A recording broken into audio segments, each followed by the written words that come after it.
Tonight on the Final Play. We all know what the Saints used to be, right? So let's not forget the real history. The Panthers are fired up to bust up the Saints' playoff push and stop their own losing streak. Deuce McAllister and Juan Kincaid are in Charlotte with a preview of the matchup. Plus, the Green Wave can call themselves bowl game champs again, while LSU is just getting focused on their own Fiesta Bowl. But first, every college will be nervously awaiting Wednesday's early signing period for high school recruits. We'll preview the locals set to make big decisions and check in on the Pelicans. From Fox 8 Sports, this is the Final Play, sponsored by your Southern Quality Ford dealer, built Ford tough, and Nissan.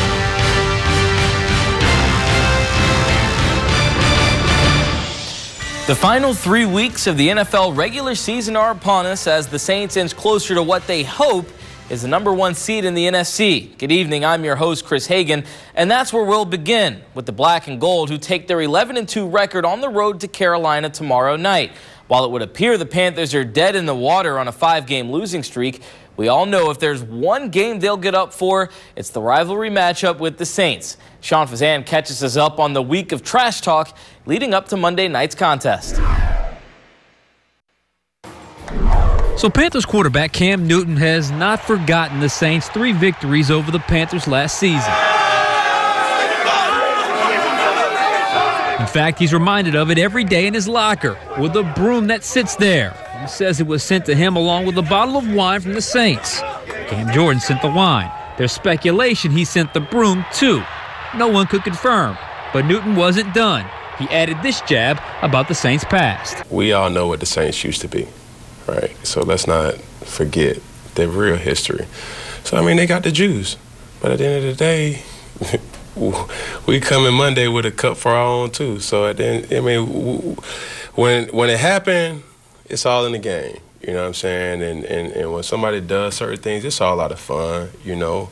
But there's nothing else to be said. Still, though, this game will be won or lost on the field. And lately, the Saints are balling, and the Panthers are not.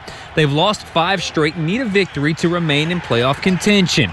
That kind of desperation can be dangerous, according to Drew Brees. They're a prideful group. They're very well coached, you know, and their backs are against the wall. So we're going to get their best performance. And it's Monday Night Football at their place, right? So all the reasons for them to play well and all the reasons for us to play well. For the Saints, they sit as the NFC's top seed, which is a fortunate spot to be in. They control their own destiny, keep winning, and they stay there.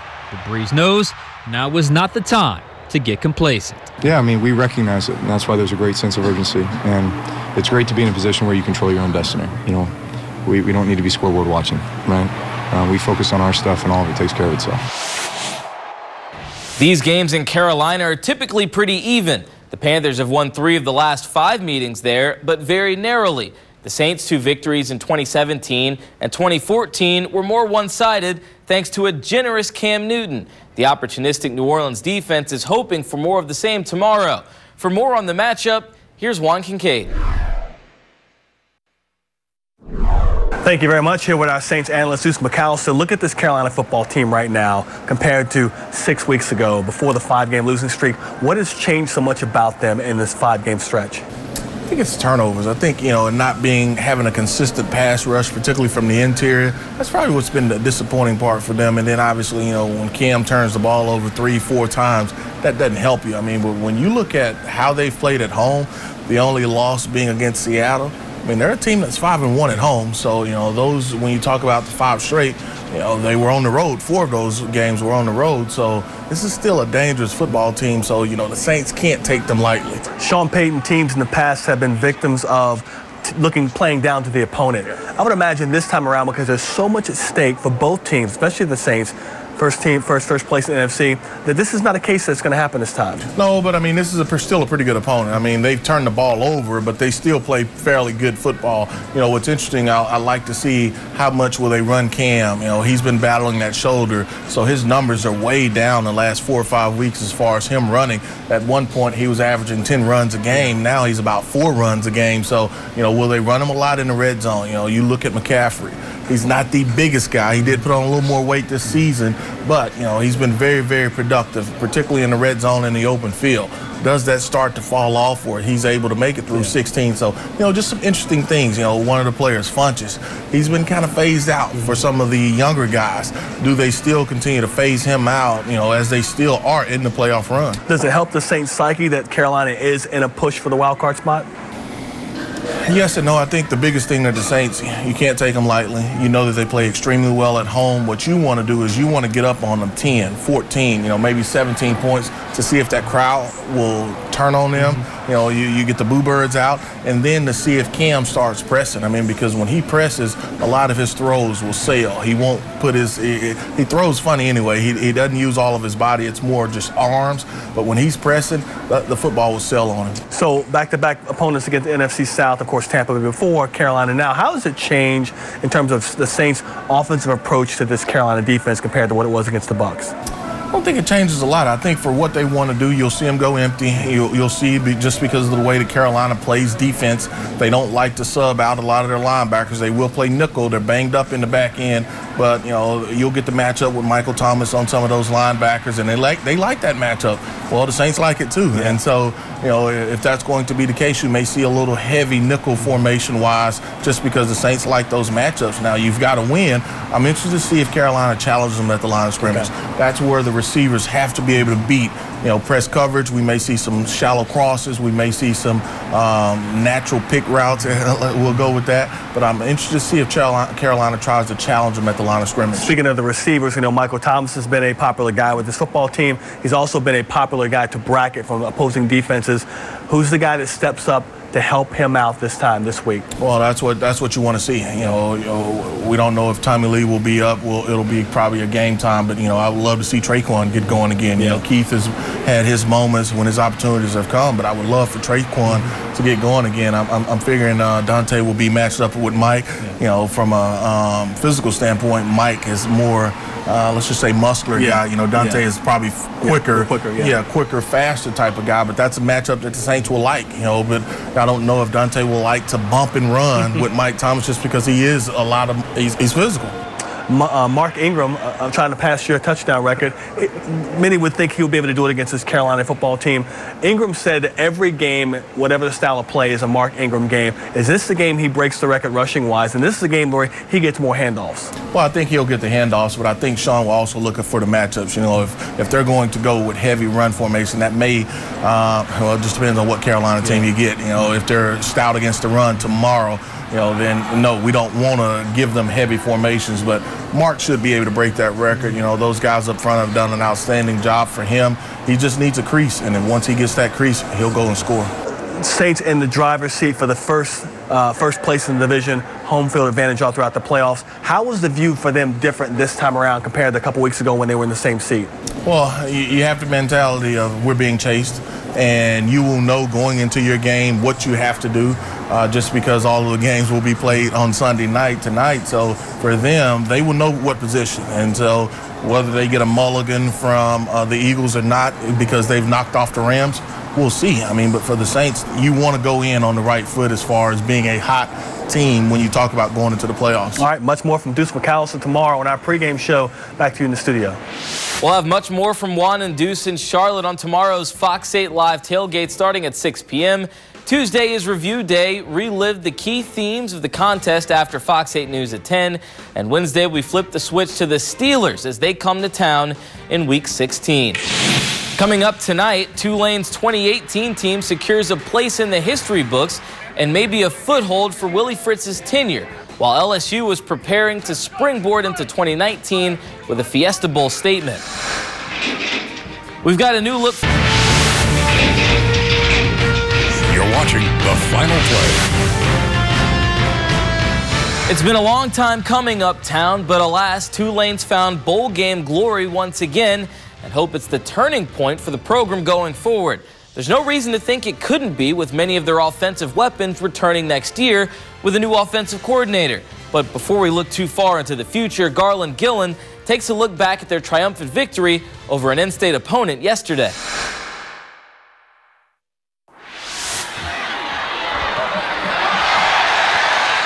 For the first time since 2002, Tulane took home a bowl victory. The Wave won in convincing fashion 41-24 over an in-state rival, the Raging Cajuns. I'm especially proud of our seniors. We've had some tough times here at Tulane, and these guys have embraced me and a new staff and just worked through everything. And every game this season was kind of fourth and inches, wasn't it?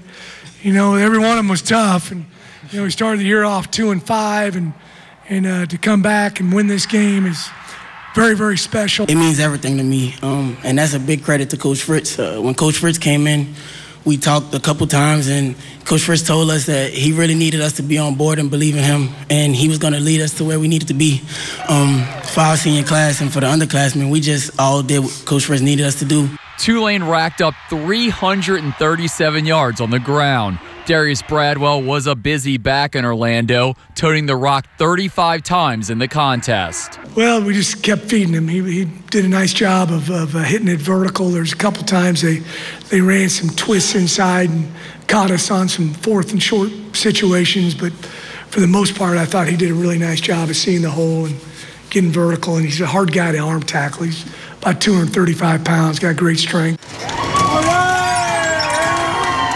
Tulane arrived back on campus late Saturday with the realization this program is on the upswing. Quarterback Justin McMillan will be back in 2019, and so will some of his offensive weapons. Yeah, he had a great year for us. I guess he finished 5-1 games that he started and played really well, particularly down the stretch. Covering Tulane, Garland Gillen, Fox 8, Local First. Meanwhile, in Baton Rouge, LSU would like to follow suit in their own bowl game against Central Florida, a team with a lot to play for after being left out of the college football playoff despite a second straight undefeated season. It'll take the Tigers' best effort, and fortunately for them, their best defender is not following the trend of bowing out of the bowl game to prepare for his NFL future. As the Tigers begin their preparation for the Fiesta Bowl, they're tackling some of the heavier issues first, like figuring out their own personnel. It's been well documented that Greedy Williams won't play as he turns his attention to the NFL draft, but that's okay with his teammates. They understand the business decision. Who they've rallied behind is the guy that's rallied them for the last 3 years, linebacker Devin White. He's been a leader for us ever since he was a freshman. Coming in, made a bunch of special teams plays, kind of started getting on late in the season to where he was making a bunch of plays on defense. He's an incredible player, an incredible man. The energy he brings to practice, the energy he brings outside of practice, and just having him, is just special. He's a great leader on and off the field, and I hope he stays another year. While the odds are that the millions of dollars waiting for White in the 2019 draft talk him into leaving school early, Michael Divinity may get his wish. According to White, the first ever Butkus Award winner in LSU history, he still has goals wearing purple and gold. I'm chasing something that, you can't even give an award for. And, I said it at Media Day that, I want to be the best LSU linebacker that ever played here. And I don't know if I, did it yet. I don't know if some people are going to say Devin White the best linebacker that ever played or he behind such and such, but that's something I still got to decide on. And this another game for me to go out there and show why, I feel like I'm the best. White says he hasn't made a draft decision yet, so playing in the next game is simply what he's supposed to do, and adds that it wouldn't feel right leaving with a sour taste in his mouth from losing their last game to Texas A&M. In fact, that resonates with most of the team around him as well. So while they're taking a fun approach to bowl season, they're also making sure to avoid their mistakes of the last bowl season, where they took their foot off the gas in practice, and it showed against Notre Dame. When you practice well, that you're able to put more in the game plan. From a player's analytical standpoint, you're able to have more in the game plan. You'll feel more comfortable calling different plays, different things that'll work and open up the defense. Obviously, we want to get the win and things like that, but I feel like you got to have fun to win ball games. And if you take it too serious, then things might not go so well. Coming up, the future takes center stage this week as thousands of high school seniors declare their college intentions. We'll preview the early signing period in South Louisiana. And in the meantime, we bring you the Final Play Fan Cam. To submit your passionate picture, send an email to pics, that's P-I-X, at fox8live.com. The Final Play. You're watching The Final Play. In the ever-changing world of college football, this is the new normal. The early signing period is speeding up the process, and it starts this Wednesday. Most teams hope to have the vast majority of their classes signed before National Signing Day in February. We're now happy to be joined by NOLA.com, the Times-Picayune's Amos Morale III. And Amos, it's that hot time of year, early signing period. But before we get into the specifics, how have teams adjusted this year? Last year was the first time that this happened, and some teams attacked it well, others did not. How have teams gotten better at approaching this early signing date? One thing, you see a lot of them, they're trying to get as many of the kids committed and signed as possible. That really allows them to turn their attention to the remaining prospects and the guys that, maybe wanted to take a little bit more time.